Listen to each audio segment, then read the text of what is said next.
Humminbird side imaging sonar is a revolutionary sonar technology that makes your time on the water more productive. Unlike typical sonar, which looks straight down below the boat, side imaging sonar uses a razor-thin beam that projects up to 240 feet to both sides of the boat for 480 feet of coverage across the bottom. Though they look like photos, these are sonar images and are not dependent on light. Darkness or even mud and silt will not interfere with side imaging.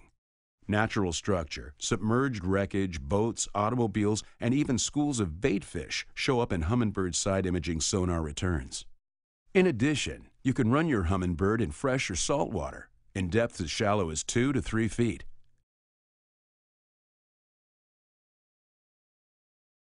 The image generated by Humminbird side imaging may look daunting at first, but by understanding a few simple principles, you'll quickly grasp everything this powerful tool is showing you. Unlike traditional sonar, side imaging moves from top to bottom instead of right to left. The most recent images will be at the top of the screen, with your history moving towards the bottom. Your boat location is top center of the image. Let's focus on the water column. To give you a better idea of what's going on with the Humminbird side imaging screen, we're going to fold the image down the middle. Now we can clearly identify the water column directly below the boat. This wide dark-colored band is the water between the surface and the bottom. Any activity in this area took place in the water column directly underneath your boat. The gradual changes in width of this band will give you an image of the bottom profile as well.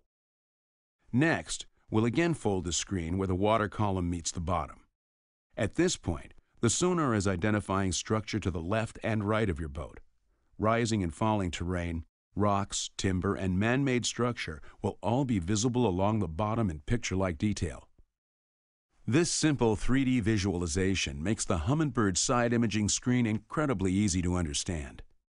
Now let's take a closer look at what appears on the screen. Flat-bottom terrain will appear as a neutral shade of blue. Descending terrain appears as a darker shade of blue, while terrain rising from the bottom will appear in a whiter shade of blue. One of the easiest ways to identify structure with Humminbird side imaging is to look for shadows. Objects standing off the bottom typically appear as a bright spot immediately adjacent to a dark sonar shadow. These shadows are caused by the object reflecting the sonar energy and often tell you more about the height and shape of an object than the primary sonar reflection. Finally, Humminbird side imaging also shows fish. Schools of bait fish will appear as a cloud or cluster of small white dots. Larger individual fish show up as small white lines or streaks on the screen.